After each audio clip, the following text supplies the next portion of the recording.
Become a sustaining member of the Commonwealth Club for just $10 a month.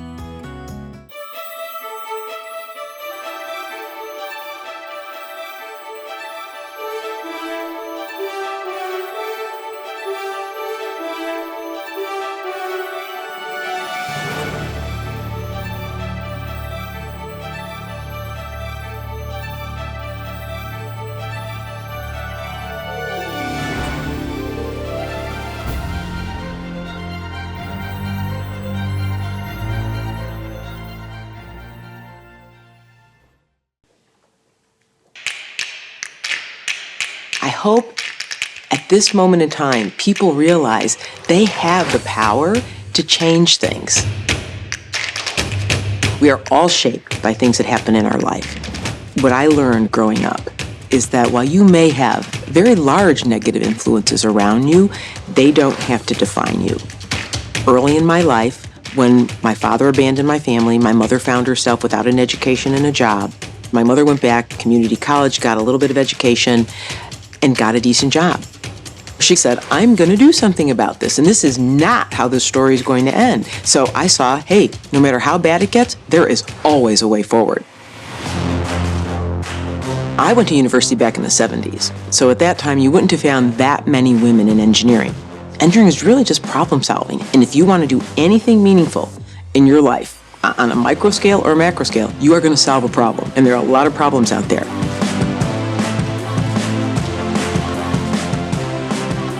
I never started out to be CEO. I just tried to learn as much as I could, and I thought that would always be my ticket to the next thing. I asked lots of questions over and over and over, always willing. I just like a sponge to learn. And in fact, that would be when I hire someone today, I want someone with a great propensity to learn and somebody who just wants to be curious. I never planned to write a book. And then as I started to step down from IBM, a lot of people would say, gosh, you've got to share your experience. I really wanted to share the things that someone could benefit and learn from. They're really all in the aim of showing people how to do things in a really positive way. I believe good power is a choice available to each of us. It acknowledges that the world is full of tensions, it's polarized, divided, but it focuses on how to make progress. And I want people to believe, like, there's hope. I certainly did not define good power and then go lead with it. It really is a concept that came clear to me when I looked back and said, what were the things I saw or that I learned to do that I really admired from other people, and that I am in really the sum part of all of them? Because what I saw was the ability to make really hard things happen, but they are done in a positive way. They're done with both your head and your heart. After reading this book, what I hope young professionals get from it is that even though you're starting on your career, it'll be a journey with a lot of pivots, but you have the ability to make big change happen. I hope there's something in it for anybody who wants to drive some societal change. I want them to believe they can and leave an impact, whether it's in your home, your community, but also in the world. Because how you do something might be your greatest legacy. For joining us. Thank you for not wearing red. Yeah, that's right. I'm Laura Seidel, and I'm the former digital culture correspondent of NPR, and these days I'm doing a lot more independent writing. It's a pleasure to have Ginny Rometty here in person. She is the former CEO of IBM and the author of her new book, Good Power: Leading Positive Change in Our Lives, Work, and World. She is the first woman to ever lead IBM, and Rometty led a major transformation of the company, creating a $25 billion hybrid cloud business, expanding into areas like artificial intelligence. And Ginny has been named one of the most influential people in the world by Bloomberg and one of the most important people in tech by Time Magazine. And Laura Seidel also thinks she's one of the most important people in tech. Today, yes. In this hour. A quick reminder to our audience, once again, please turn off your cell phones. If you are here in the theater, we don't want to hear you. We want to hear Ginny. If you have a question, write it on a card. They should be there at your seats. And if you're watching us online, again, you can leave questions in the chat text on YouTube. And we'll get to your questions later. Okay, that was a mouthful. You brought this up there. You start the book in a very personal way and very vulnerable, moving way, talking about, even hearing your father say as he was leaving your mother, I don't care if you work on the street. I don't care what happens to you. Why did you actually feel it was important to begin the book with that very personal story? Yeah. I actually didn't start there, but that's where I ended up starting the book. And it's maybe even worth a second on, I actually was never going to write a book. And I used to even make fun of people. I'd say, oh, if I ever wrote something, it'd be a pamphlet. I mean, I was really not. And then as people said, hey, look, you've, to your point, had such an interesting journey. There's a lot maybe that you could share. So then I started to write about something I hope we'll talk about, which is skills first. So before we come back to your question, we definitely that's actually will. what I started to write a book about. And I was full of data, studies, and they're like, oh, this is, no one's going to read it. And I said, okay. They're like, but how did you get there? So now I'll answer your question. So how did I end up to where I am today, this work I do around bringing people without four-year college degrees into good family-sustaining jobs, and we'll come back to it. Yeah, definitely, it's on the list. I think it's one of the most important things for the country right now, and many countries. But anyways, so I start there because at one point I would sometimes shorthand, this was a story about my father. No, it's a story about my mother, actually. Yeah. And not that she's a victim. And my great-grandma and grandma both suffered big tragedies, different ones, and survived them. And I start there because, so my mom, when my father says that, and I overhear the whole conversation, and he says he not only cares if, he doesn't care about her, he doesn't care about any of us, and I have four brothers, total four of us. And, but my mom never cried. I watched her just turn around and walk away. But what would follow in the days and months and years ahead, she had no education, she had no job outside the home, but she was so determined not to be a victim. So when my mom had nothing, she had the power to change that situation. And that's what I will always remember. And that's this idea of good power. Sometimes it's just as an individual. And again, backed into that thought. And that's why the book goes in a sort of a section of the power of me, us as individuals, we, when we start to care about somebody else, and us, when you maybe can start to change society. And so when she couldn't do anything else, she got a little better job, then a little better job. We would get off of food stamps. We would get off of financial aid. We almost lost our house. It was so ironic. My great-grandma, who worked as a cleaning woman in the Wrigley building in Chicago, if you've ever been there, third shift, because she didn't speak English. And, for Christmas, we would get a package of gum from Wrigley Gum. Yeah. She took all her money she saved and put them into U.S. savings bonds. And it's so ironic that one day when my mom would be without a car, almost without a house, it would be those savings bonds that would save my mom. And to me, I don't think this is a lost era, and I don't think it's, you and I were talking about this, are we a product of another time? It just taught me that hard work still does matter, actually. And both of them did hard work, and things got a little bit better. Not perfect, right? Right. And my mom taught me no one should define who you are but you. And I assume, I can't see everybody, but I assume they would agree with that, right? She wasn't going to let my dad define her as a victim of some sort, and she didn't tolerate it. And the last point I'll say, long answer to your question, was that, sorry about that, was it would plant that very first seed in my head that access and aptitude were not the same. Meaning, my mom she was smart, actually. She just hadn't had access to anything beyond high school. She was a kid having a kid when I was born. And so that will play through to this day then, my belief about people. Yeah, because the other thing I was going to follow up and say, do you think that experience has had an impact on the kind of leader that you have been throughout? Moving up management and how you have handled people and looked at people. Yeah, without a doubt, because I thought, people could have stereotyped my mom for a lot of things, and that didn't happen. And I thought, actually, my mom's pretty smart, but again, she just didn't have access to a good school. She didn't have access to college. She didn't have any of that. And I think it's pretty evenly distributed in the world, actually. Yes. I mean, for all of us. And I feel really bad and there are things we can do to bring more people into the workforce, again, which we'll come back to, but that would color how I would look at skills. And it would be funny. It would color my view about apprenticeships, kind of learning on the job. Yeah. I would fall into that trap. And it would also, in a really weird way, you and I were talking about being women in male-dominated industries, because I always knew I was going to be focused on, because you were the only person, so you raise your hand, and it would make me study more and more and more. And part of why I studied, me and my brothers and sisters, is like, well, my mom had enough trouble. She did not need us to cause more trouble, right? So we had to be behaved. At least that's how we internalized the situation, right? So you had to study, because by the way, my mom didn't tell us to study. We'd be like, Mom, give us our words. And she's like, oh, I'm so tired. Can you give them to yourselves?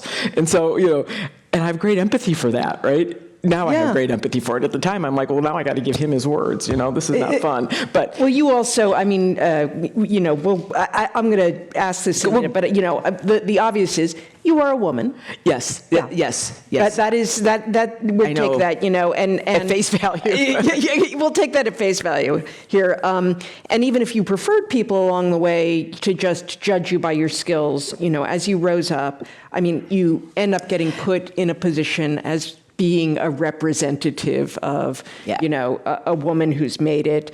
And I wondered, how has it felt along the way to be, a woman, and they're going to do it. It's like, you're not just the CEO, you're a woman and CEO. To be in that kind of spotlight and the kind of pressure, in a way, perhaps, when you suddenly stand out as the only woman in the room. Yeah, but I'm going to ask you the same question in a second, But for everyone, this to me is such an interesting point, because I went my whole career not wanting to talk about it and saying to people, please, I didn't belong to women's groups. I didn't do any. I said, just, recognize me for what I do.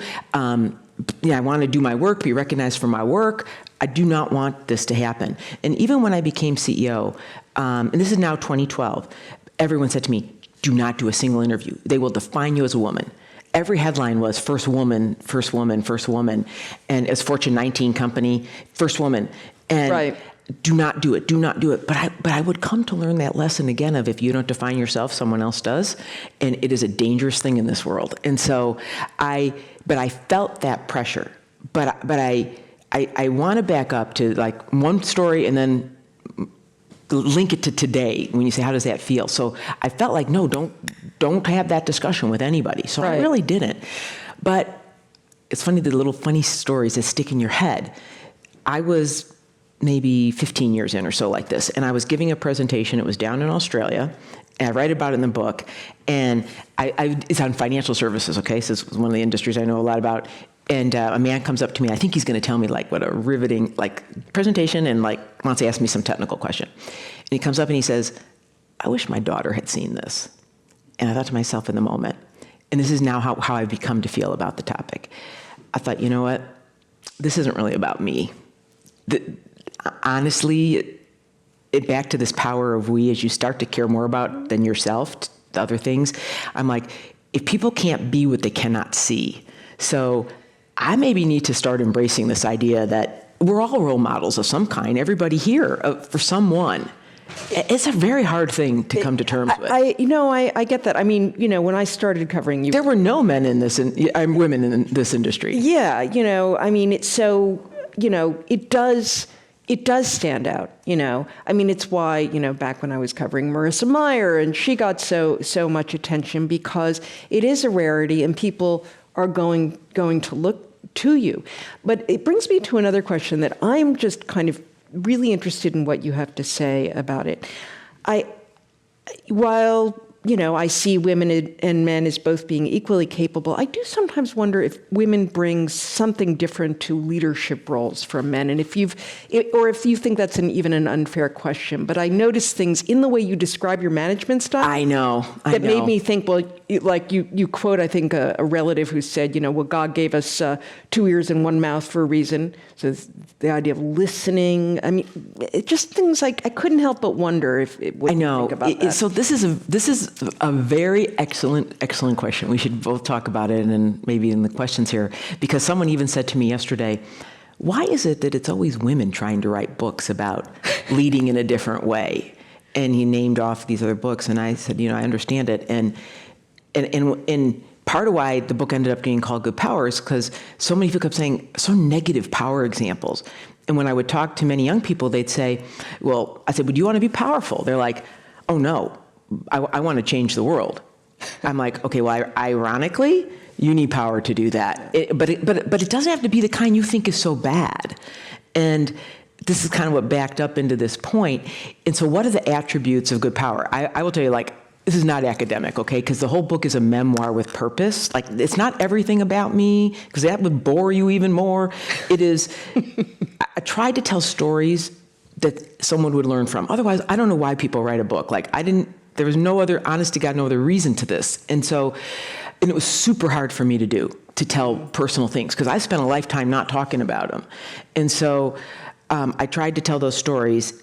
Now, good power. I'll tell you the kind of the theme in the book of how I describe it, and then I want to link it back exactly to what you asked me about, do women have these characteristics or something like that? And I described it at a high level saying, when you do hard things in a good way, it means that you embrace tension. You don't run from it.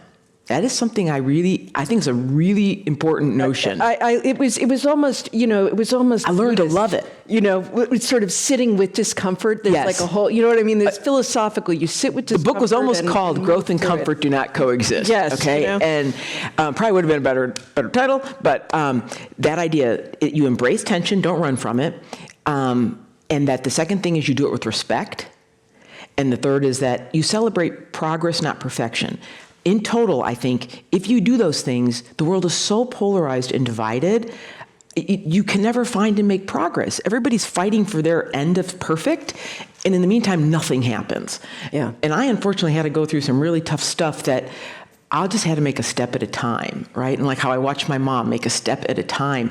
And then all of a sudden you look back and you're like, wow, I've actually gotten a lot done. And so now back to, is that a female thing? And even I described one client once saying to me, you've got a velvet hammer. Now, I thought to myself, would he say that to a man, that he's got a velvet hammer? The guy probably be insulted by that. Not, yeah. He'd probably not. Like, here, I'm happy about my velvet hammer, So, but my point now is, I think, well, I ask people, what kind of leaders do you like? Do you know Paul Pullman, who ran Unilever? No. Did you ever interview? Okay. And he started this big net zero. Paul's a big environmentalist person. Now, that's what he's chosen to do, is giving back. And so Paul's done this survey, 5,000 millennials, and what do you want in your leaders? And as I recall, top characteristics are authenticity, and that they want them to not necessarily speak out on more issues, but, be aware and authentic about furthering, societal good, which, by the way, to me, they sit at the, people focus on what sits at the intersection of what's good for their business and society. And usually if you sit there, that's a good place to be. Yeah. So that's okay with that. But that they want people who are authentic in the way that they lead. And some of the characteristics were collaborative, okay? They would lead with empathy, okay? Problem solving. And someone once said to me, well, those are very feminine traits. Now, that's not to say women, right? I mean, men can have feminine traits too, right? Absolutely. And so I think we get all jumbled up on this topic of, is it women, or is it, I don't know, again, I can't see everybody right now, we'll talk in the Q&A. Do you think, I do think there's a generation looking for that kind of leadership, right? I think so. I mean, you do talk about how, in the book, I sort of remember you talking about that very hierarchical kind of way, as being less effective. Yes. And I think people do think of that as being a more masculine way to lead. Well, and part of why I say it's less effective, this is a really important distinction. It's effective for short periods of time and in bursts. Problem is, so many of the issues the world has right now are not like little tiny issues. That's, to me, very different of time right now, that we're working on really big problems. Like I even say, it's like systems thinking because they're all these interrelated. You're never making anybody happy, and they're all connected together.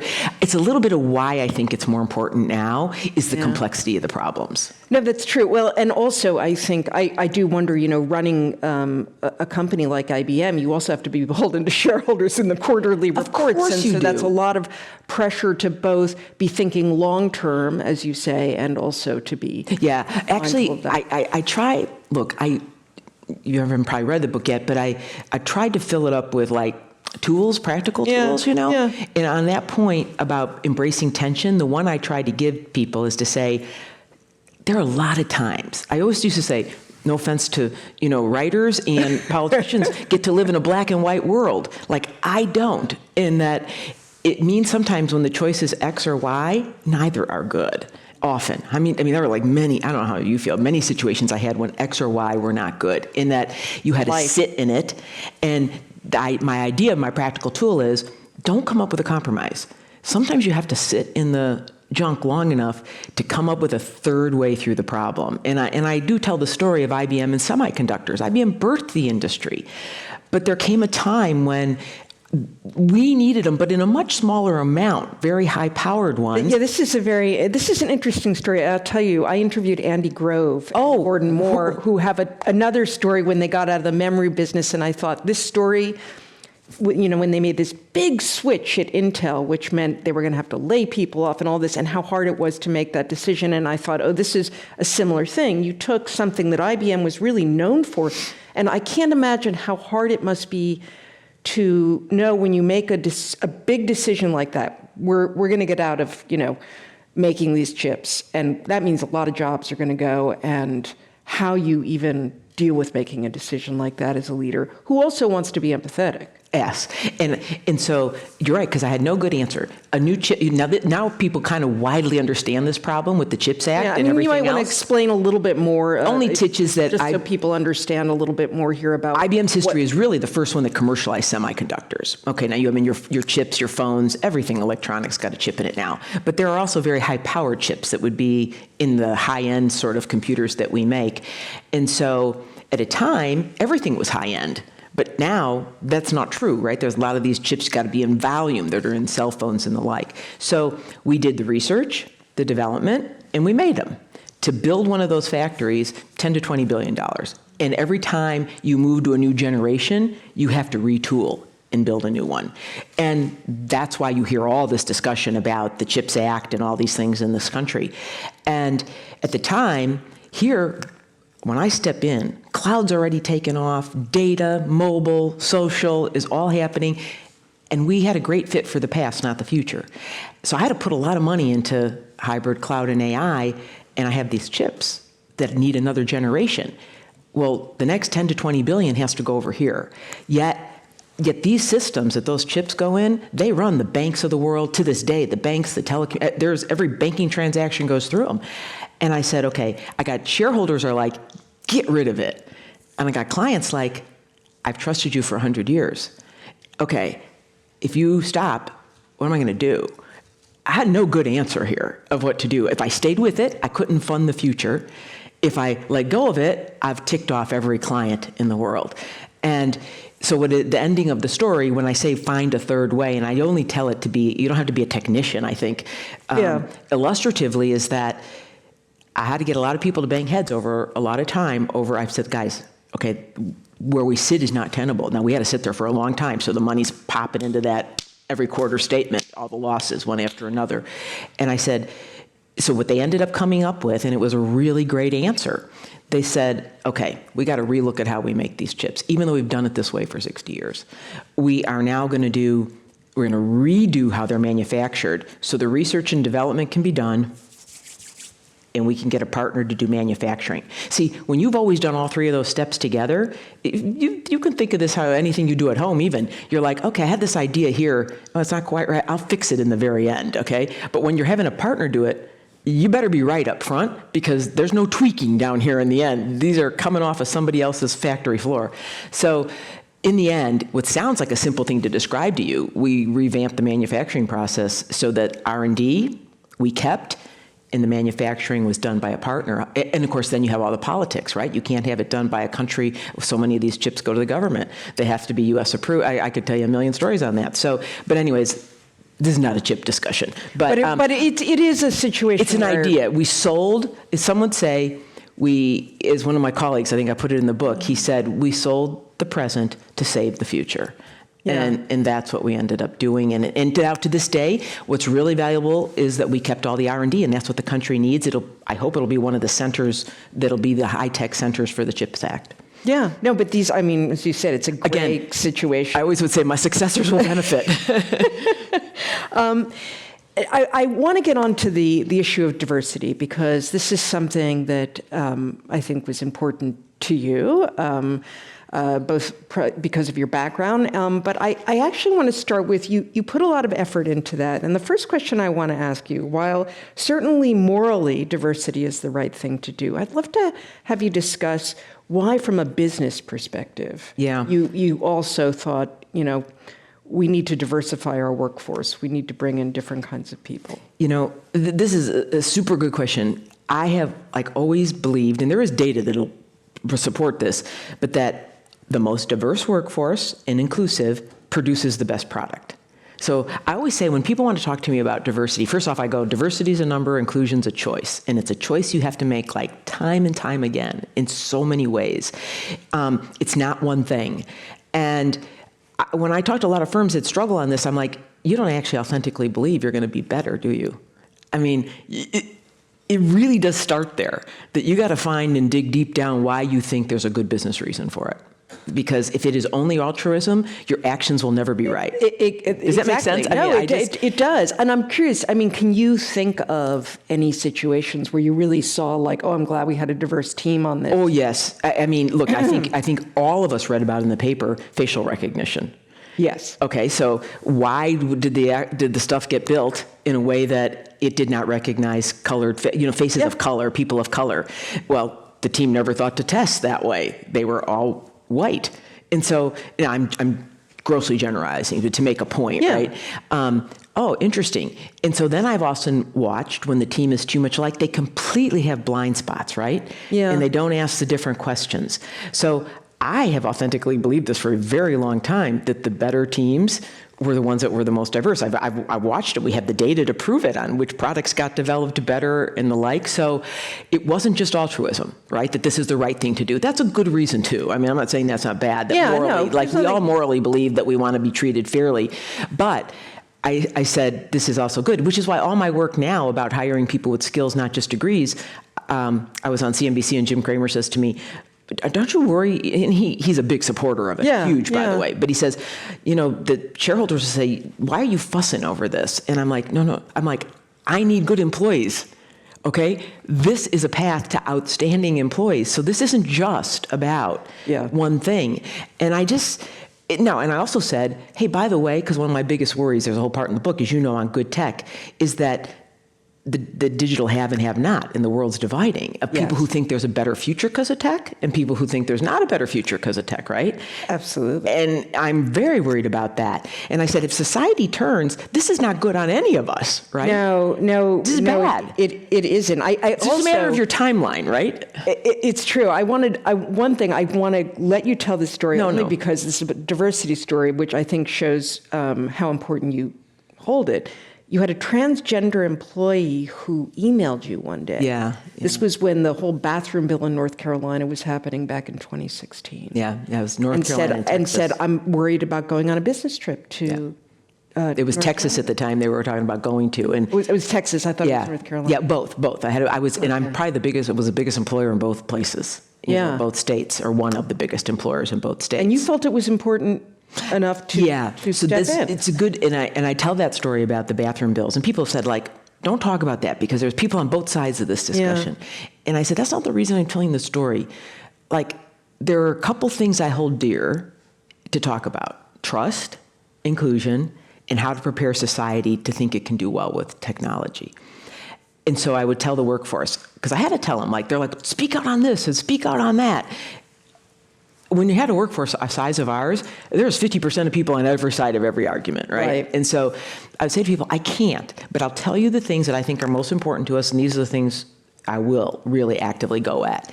And that I picked. I couldn't do everything on diversity, but to me, what the employees were saying was, I can't be myself if I'm at work. I'm going to quote feel you. that. Did I quote Yeah, you go ahead. yourself Yeah, I in don't the even book? remember what Because I I thought said. this was a really good quote. You said, "We are our best selves when we are our true selves."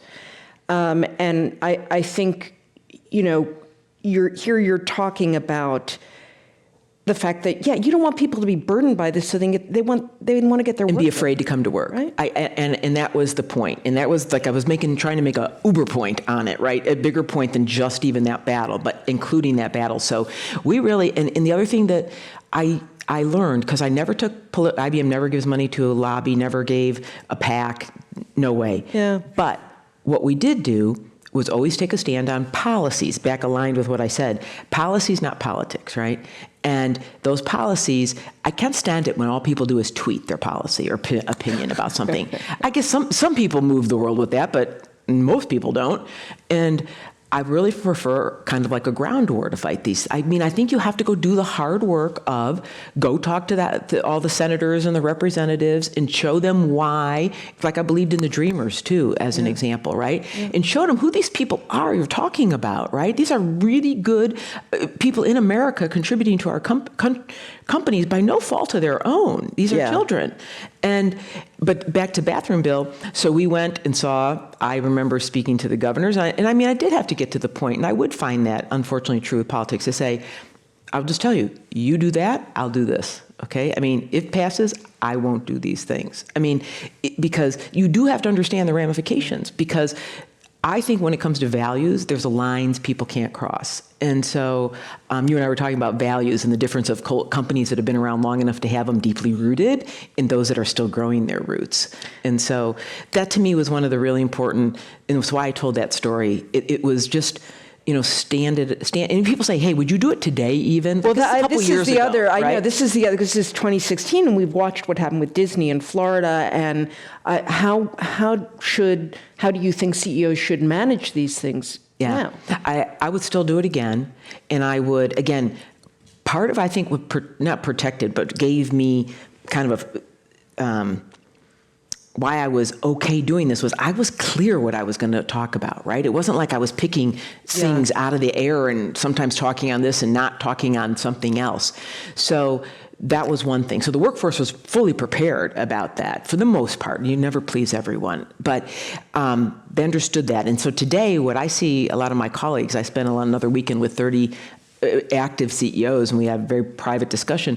People are still fighting and doing these things. They may not be as vocal right now, but I'm a believer of the doing side of it, not the vocal side anyways. So I don't see anyone changing. And you know what I think is so encouraging? I see so many companies like with the environment now, way more than back then, but they have really put it at the center of like why it's also important to their business. Because if it's also important to their business, they will stay with it. See, this is what I was always looking for, if they really could connect it to the business. And many of them now really do realize doing these things that are environmentally correct is actually better for their business, and that's what gives it staying power. I mean, there's a saying that might have been Steve Jobs who came up with this originally. You can do well by doing good. Yeah, someone did. You're right. I know, but it is true. Not on everything, but on the big things like this, you can. You can make a difference. Speaking of power, let's get to this idea. So you talk about. I mean, this is perhaps a good example of what you would talk about as good power, which, is the name of your book. What do you mean? Is that an example? I think it probably is. But why did you come up with this term, good power? Yeah, because I do really want to advocate, or I want people at least, I hope they could read it and they can learn that even if they are just talking about themselves in their own career, right, that they have the power to change some things. But it does require you to do those couple things I said. And in the arc about embracing tension and running to conflict, right? Because I don't think things get changed if you don't accept conflict. And that is hard for lots of people.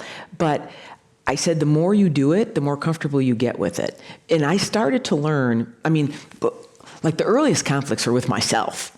Okay. And so I tell the story in the book, every time I would get a new job, I would fret that I don't think I can do it. I don't have the skill. I cannot do it. And I really drive myself crazy and my husband and the people around me crazy. And then maybe the first third of my career, and I'd been offered I went in, a man said to me, a person I work for, and he says, Jenny, I want you to, I'm going to get a promotion and I think you should take my job. And I said, look, your job's way bigger. I run a third of what you run. I have not done these others. I need about 2 more years, I told him. And he said, I think you should go to the interview. Go to the interview, guy offers me the job, and I say to him, may I go home and I'm going to go home and talk to my husband about it. So I go home, husband says to me, he looks at me, and like same husband, 43 years, I was telling Laura, he's like, do you think a man would have answered it that way? I said, no. I mean, he doesn't say much. That's like all he said to me of the whole conversation.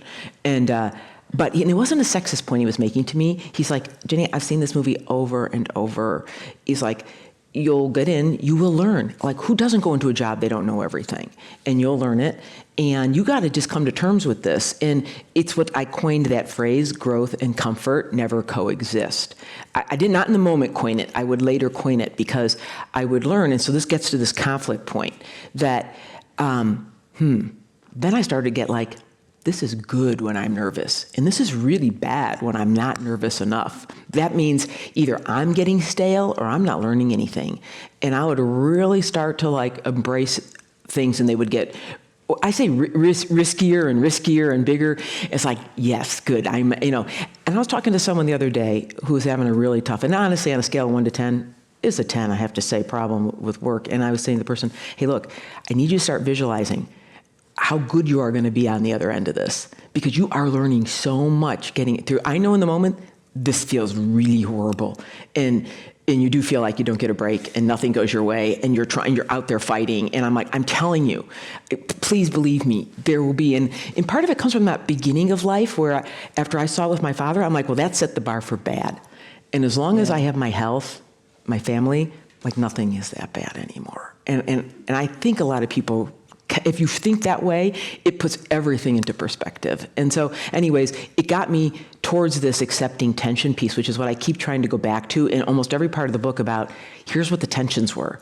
Because like that's the life right now. You don't satisfy everybody at any time. And the long and the short, you mentioned that a second ago, right? Mm-hmm. The long term, the short term, I mean, there was a million, the policymakers versus my employees, the customers wanted this guy wanted that. And so when I say, what is a good power? So much of it's about that tension piece. But I did actually kind of crystallize in retrospect a set of principles that I think are super helpful. I mean, I use them today in what I'm doing. The one that says, okay, if you really want to change something, get clear in your head who you're in service of first. Be in service of something. Do not serve it. And I think there's a profound difference in those two things. I use an example in the book. You go to a restaurant, the guy gives you, or gal gives you your food. Does that make it a nice night? Audience? No. Right. Not really. Could be, maybe not, maybe not. If the person says, I go out of my way knowing that if you have a good evening, I'm going to get a bigger tip. And they're in service of you. I mean, that's a silly, small example, If you think that way, and I can't tell you, it takes a leap of faith to trust that if you are in service of something, in the big arc, it eventually fulfills your goals, right?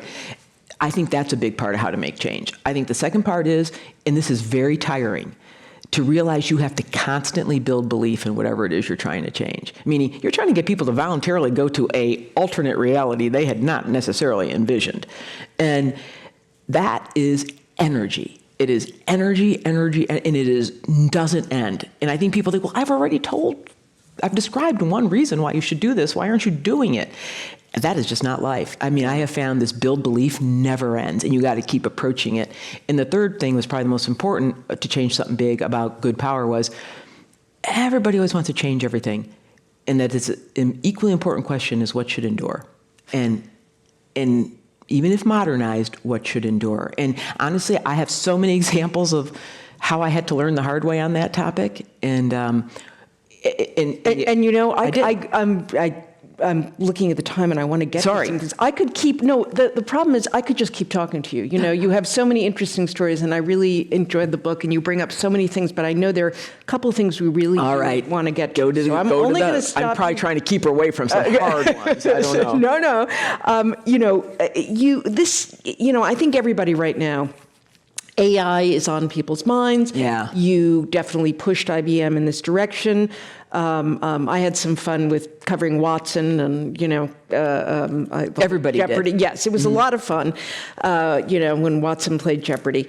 But you also wrote, people must believe technology will lead them to a brighter future, not a darker place. Now, when it comes to AI right now, it seems like it's a big lift. We've got ChatGPT out there, you know, writing things. It probably is, we were discussing this before, going to take away some jobs.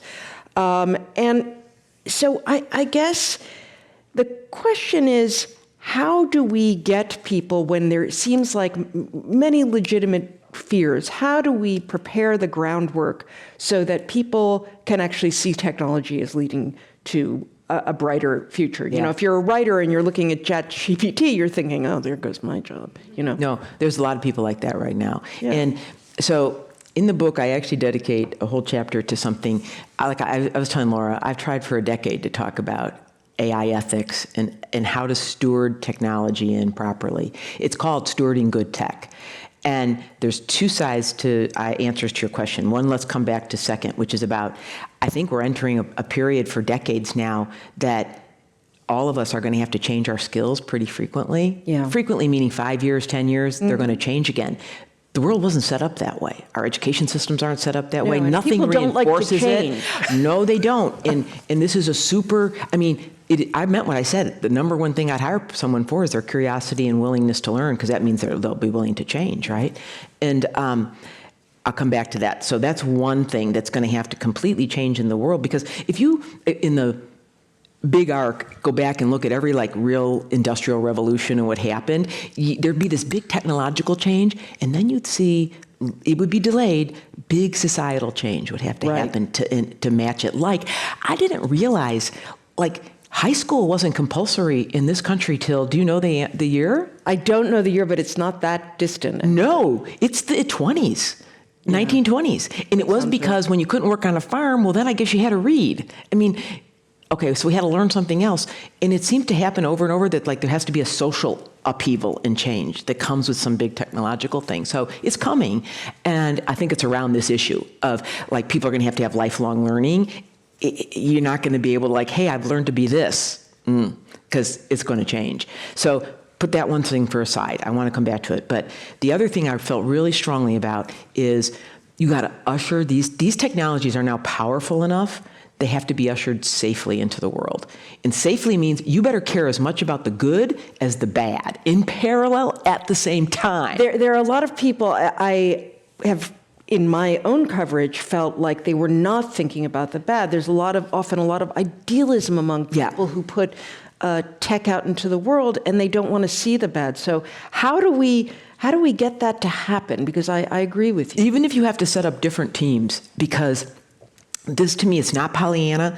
And I'm so afraid, because, like, AI can do good things for the world. I believe that. Look, I've spent 15 years trying to advocate it into the world.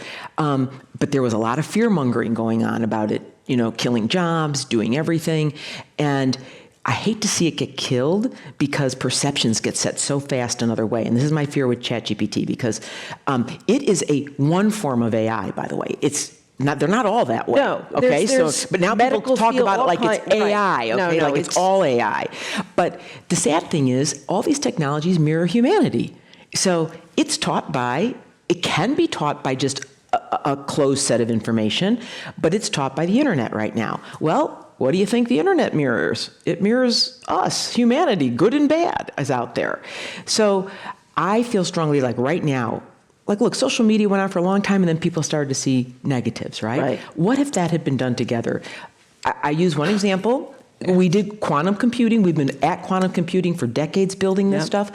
Quantum can open up every known form of encryption, all right? Almost every known form. So that means all the world's data that's being protected can be opened by quantum computers one day. I did not know that. We had a parallel team that worked on quantum-proof encryption. So that, and that now is rolling out in products right now, because if you don't, it's like putting a safe out and then saying, oh, I'm going to come with a key that can open it.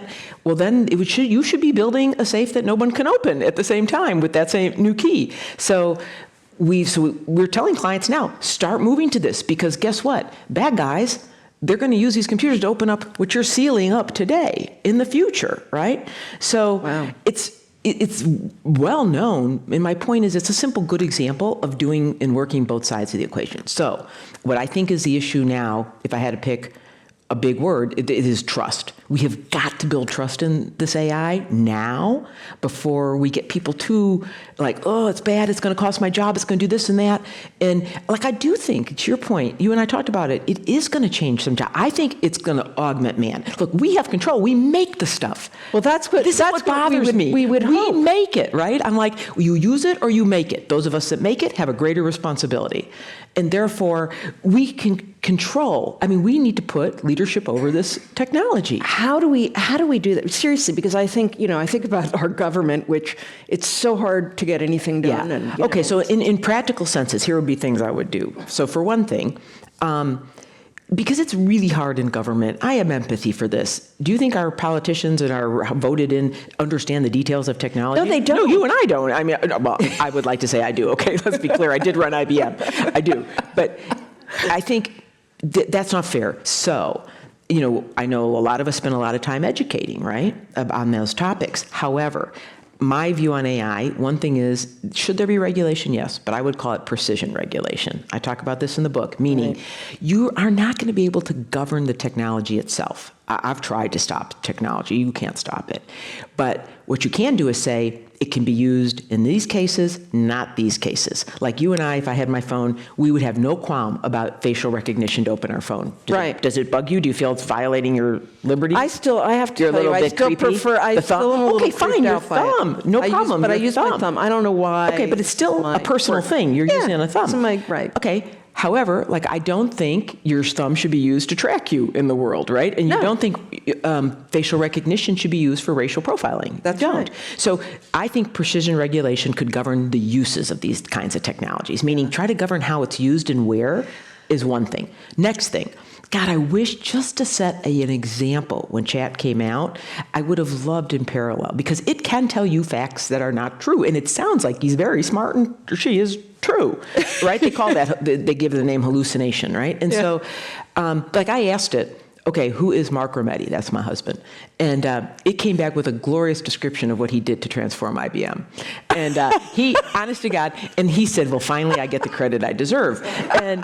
But I'm like, that's not accurate. And then I asked about myself, I get the same answer back. I'm like, but you would have believed it if you didn't know anything. You would have believed the first answer. That is hysterical.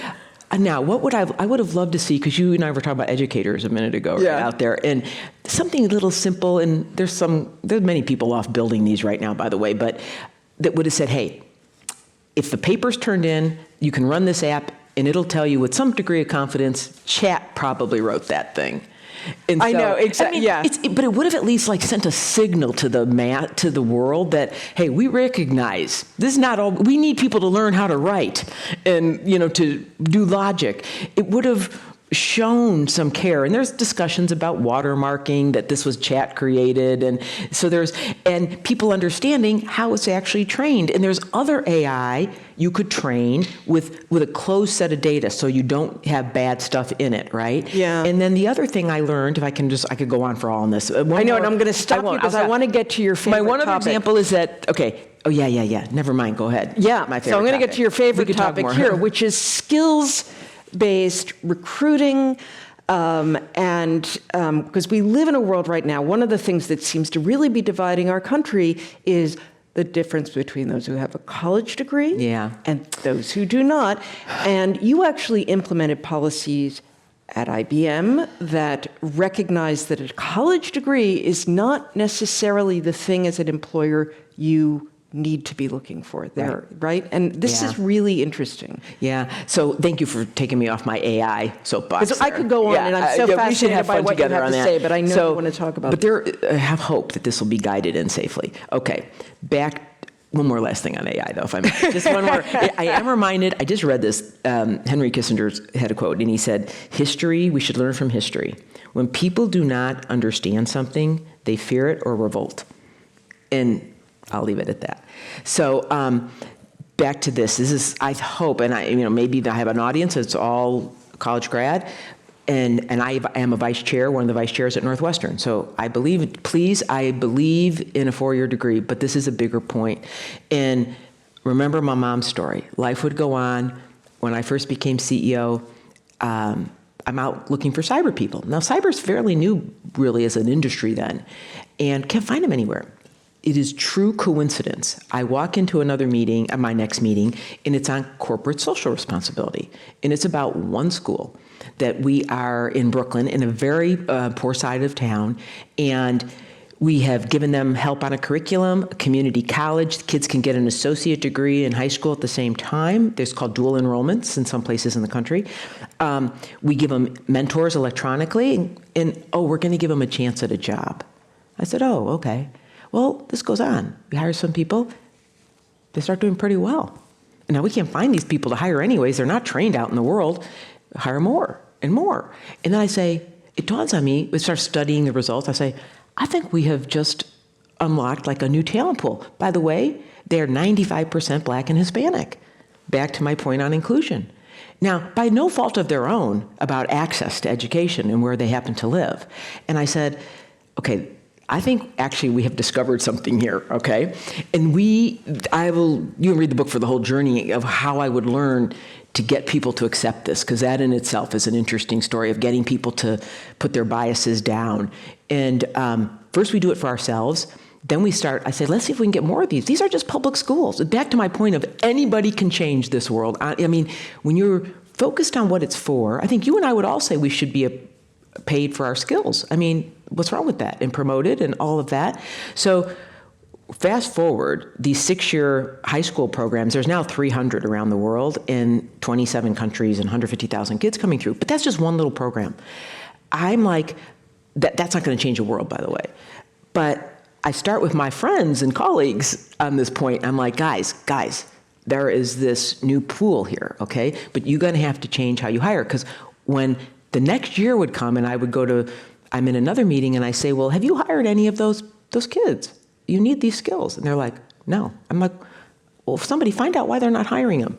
They're like, well, every job rec we have requires a college degree. I said, really? So thank God I had an HR team that was really behind all of this, and business people, because you need the line to believe it. And I said, start looking at those job requisitions. Let's start rewriting them for skills. Take out these degrees. Okay, fast forward a decade. It took 5 years to do it. We would go from almost 100% hiring for PhDs, college grads, et cetera, to 50%. Meaning having to require that to start. Doesn't mean if you go on. And by the way, lo and behold, 75% of those people went on. I mean, this is to me just so typical of the misconceptions. Well, didn't you even put, was it Delta or somebody you pushed? Yeah. Not just Delta. So now I've gone on. Yeah. I got everybody I'm working on. This is a movement. This is, but this is so important now. It's like we all need good people. And this is And a college degree doesn't necessarily, No. I mean, this is what, so it did not. It turned a pilot, to be not right? productive. Yeah, Delta, I talk about, because I think it's something we all can visualize. And Ed would say it was the last place of a really white male bastion of, Ed Bastian is his name, I didn't mean that bastion, but that was who mostly pilots were. And they took the 4-year degree off, and I always have to caution, this does not mean your pilot doesn't know how to fly and they get it another way. And then Ed finishes out their training, and he had like 1,000 diverse pilot applications that day.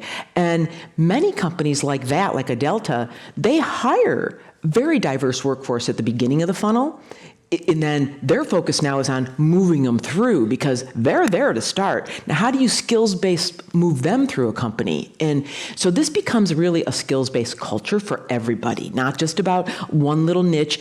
And the other big, if I might, really sort of crescendo moment that I feel brought this. So this goes on, and I work on this with all my colleagues in the Business Roundtable, and many start working on this problem and doing the same thing. Because by and large, we find, I'm going to generalize, half of the good jobs, meaning family of four, good job, could sustain a family of four, half of them are over-credentialed. It just became easy for people to say, ask for a college degree. And it does change HR. It's, I mean, like, no, you got to focus on building talent, not buying it off the street. It's common sense when you say it, isn't it? No, it really is. And of course, your background, I mean, coming full circle, because I'm going to take I know why I do this, right? Right, because this is why the story about your mother is That's so why I important, start and there. how your personal experience really feeds into the kind It's of how I leader you are. ended. And this is like, I think for all of us, sometimes we have to look back to look forward. And if we look back, you know why you do what you do today, you know? And so I then went on when George Floyd was murdered. My colleagues, some of the, I think they're the most respected black leaders in the country, business leaders. Ken Chenault ran American Express, Ken Frazier ran Merck. They both said, hey, quit tweeting, quit doing, guys, we should do what business does best and hire people. That is the best thing we can do about systemic racism. And I'm a believer, economic opportunity is the greatest equalizer out there. And so those guys started, and I'm like, they know the what to do. I think I know how to do this, because you will be stunned. I was stunned, and this is true around the world. Even developed countries, en masse, 65% people do not have a college degree.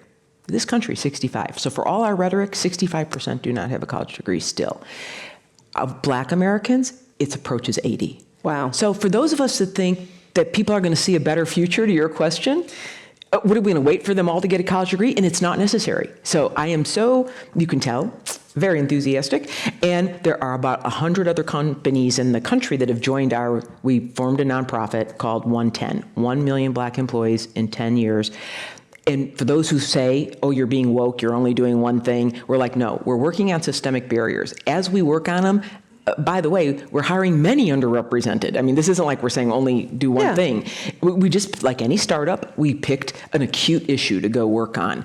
And we've done about 100,000 people now. Wow. And we're going to keep going, and I'm really proud of the group. And it's very hard, and it starts with, you know, a real key was it starts with the CEOs have to join it, and because if they don't authentically believe, like, this is a hard thing to do. If they don't authentically believe, that's why I asked you, why is it not you asked the right morally, question. but it's good it's got to be, it's good for their business. It's got to be good for business. It's good, and I had to prove that to the workforce. So I'm going to take some questions from the audience. Yeah, please. Because they're sleeping. No, we have to wake them up. I like this question. What do you think about working from home, and what should company policies be on this? Oh, I would love to ask the person who wrote it what they think too, though. You know? And you too, actually. You start. It will not color my answer because I write about it. So I don't think that it's an all or nothing. I think that there are reasons you need to be in the same room with people. And I find, having worked in a remote office far from NPR, there were disadvantages to not being in a room with people. I got very close to the people who were in this office. We would brainstorm together. And I think you lose that when you work from home. But there are times and reasons, if you have employees who have children, all kinds of things where you want to be accommodating and make it work. But I think there's kind of personally, I don't think it's an all or nothing. I think it's gray. Yes, it is. Okay, I think that's the right answer. And I even go back in my life and I think, when did I learn the most, other than taking risky? I was like apprenticing under people, right? Yeah. And so I do believe this blend. Now, we've been at it a long time in our company, so it was nothing new. But I do think this idea that if you just dictate to the workforce doesn't work now. I think you have to co-create it with them, and people will sort that out. Like, I was just with someone the other day, and he goes, oh, no, we were told come any day, but no, my team elected to work on, my team works Monday, Tuesday, and Thursday. And they had a reason for why it was Monday. They go in together on Monday, Tuesday, and Thursday. And so they sorted that out amongst themselves, and, because it doesn't help if one guy goes on Wednesday and somebody goes on, now they're not working together. And I would, it'd be one of the many times I'd get it would be a negative story over, we did move a whole group of people, we co-located them into centers. what happened is I think it's instructional for this moment in time. We'd had a big marketing unit that over the years had just splintered to that we had like 2 people in every location you could think of all over the world, and all over this country. And they're like, okay, this is really hard to do agile work, this idea of agile design thinking, small teams that work together, different disciplines, do work, check it, fix it early, and iterate. Really hard when people are spread all over the place all the time. And so we said, okay, we're gonna at least co-locate you, and you can come in and out, but you got to kind of be in hubs at a minimum. Yeah. And at the time, it was a big uproar. And but honestly, it is the right thing, because there are times you need to do it, and then other times, if you got a parent. Oh, that goes without saying. That, you have to make some accommodations for people, and I think there are just times we need to do it, but there are also times we're human. We like to be together, and I think that is human nature. It is true. A lot of there are other jobs that could be 80% remote, and it's okay. Yeah. But I do think so much of our world and the future world will be about work that you have to apprentice from someone. Interesting. All right, another question here. What do you think about young, diverse professionals trying to pivot in this new economic climate? I think it's good for anyone. I don't know the details behind, Yeah. I think it's this is, in general, another thing I learned. In the toughest of times is the best time to define yourself. And so, if I was going to take over a new job, I would love to take it in a bad time, because I think you get to define who you are in that moment. So whether you're diverse or not diverse, I think it's a very good thing. Look, I'm also an advocate for, it's too late if they're already professional, but I'm an advocate of people going into the STEM fields, science, technology, engineering, math. Why? Not because they have to be an engineer. I think it teaches complex problem solving, and most of the world going forward is going to be that. So whether or not you practice engineering is a different. I'm all for complex problem solving, and this second part. This is a 2-part question. The second one I think is very important. What is your favorite comfort meal to make?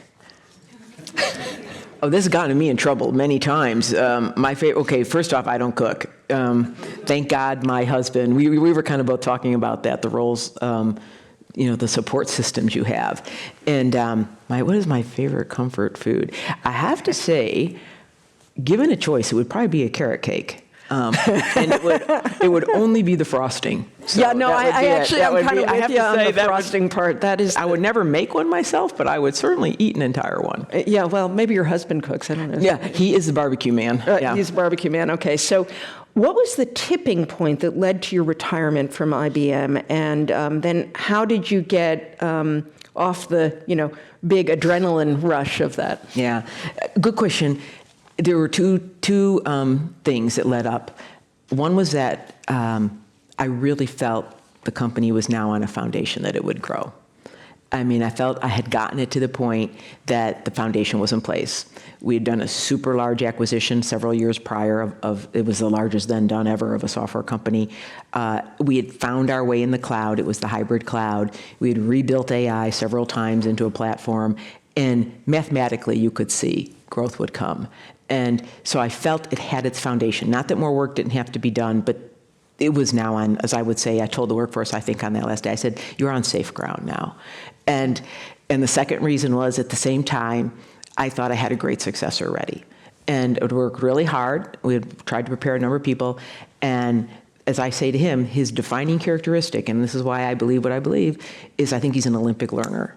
And there's, I think I was telling Margaret, horses for courses. I mean, I was talking to someone today, I was talking about this topic of leaders, in a moment. I think this isn't going to be a moment ahead of us about and it's proven to be true, kind of a permanent crisis time, and always learning and having to. Now, I did not know there would be COVID, right? I mean, I announced my retirement 4 months before the world. Now, I would then serve through that year, but it was. But once you've prepared someone and they're ready, this time, those two things lined up perfectly. Yeah, and 8 years is a good. Yeah, it was almost 9 by the time. It was 9 by the time I went. So it was. I felt like I had to be the great bridge. How did you get over saying goodbye to the adrenaline rush and of being CEO, or were you getting sick of the adrenaline rush? No, that's hard, I think, and I'm not sure you ever really I write in the book. if you've ever worked there, you love something dearly, I would say it would come in and out of my dreams. There wasn't a night I didn't dream and a morning I didn't wake, and it still does that to me to this day. But I have a new bullseye now, and my new bullseye is making Skills First a movement in this country and in this world, because I really believe it will do more to unify the world than anything else. If people believe they and their children have a better future, I think that's what the country I hope needs. you've talked to the president about this. I have to actually, in again, policy over politics, forget about, I talk to them all. No, I know you and talked to we got Trump the when he federal was there. government to do it. We've gotten many governments to do this. I think you're seeing more and more happen. I'm actually going to go to D.C. I fly out to D.C. now, and there's a whole summit now on pathways, because these are pathways for people, right? Where you start should not determine where you end in this world. And I think that's what this does.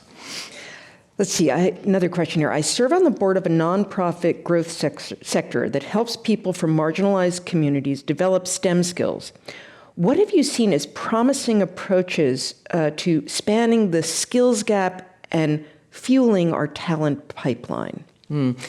Super good. Thank you for doing that work, whoever wrote it. Super great work you're doing. One is, I've seen these work best when you work with employers at the same time, so that what you're doing is demand-driven. There are so many non-for-profits out there working so hard, but they're like, hey, I built this skill, come get it. It's just never going to happen. And so begin with the demand. So like partnership with some number of companies you can find. That would be one thing I find that works. The second is, I'd focus as much on the soft skills than the hard skills. I've always felt I could build the hard skills. It's more about, I can always remember one of these schools I told you about, they were called Pathway to Technology Early College High School. Only we could come up with a name that long and then give it an acronym, PTech.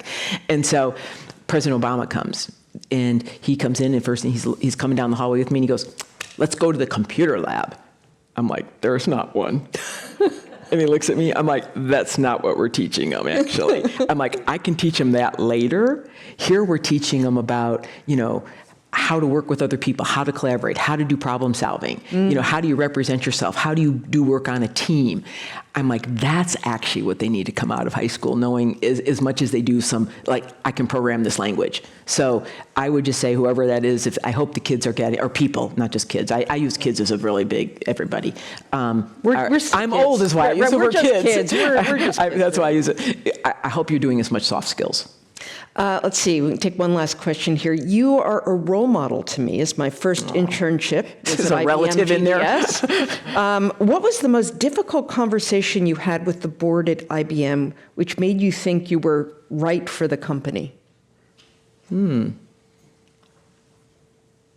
That's a tough one. Yeah, it is, because I don't. Like I think which means you have one of those moments where it was a difficult conversation, but it made you feel like, yeah, I'm good for this company. I think it was, even after I was in the job, I mean, being willing to take tough positions really positions that you probably took a lot of personal grief for, and that they saw that, you were very resilient. So I don't think it was any one thing. Yeah. Again, I think it's another characteristic you and I talk a lot, or I talk a lot about it in the book, is resilience. Because if you're going to change hard things on a micro level about yourself or your kids or your family or, work, next to being willing to learn, I'd put resilience as the next best characteristic in someone. I think it's. Does that make sense? Do you feel? A lot of sense. Man, the world throws a lot of things at you. It does, and I had to learn to not let I could listen to critics, but they could not define me. It's a good way to end. I had my little nephew. He's now not so little. He's 16 now. But he said to me one day, he's with me, and he says, Auntie, he says, do you feel bad when sometimes on TV they're mean to IBM? And they're mean to you sometimes. And I said to him, no, Michael, I'm doing what must be done. And I really did feel that way. I felt like this. So maybe the answer to that question is, when you have conviction about something, your eye is on a longer arc, and therefore you do what has to be done, even if and I think I say it in the book, even if you know well, it may not be your time and tenure that sees it through.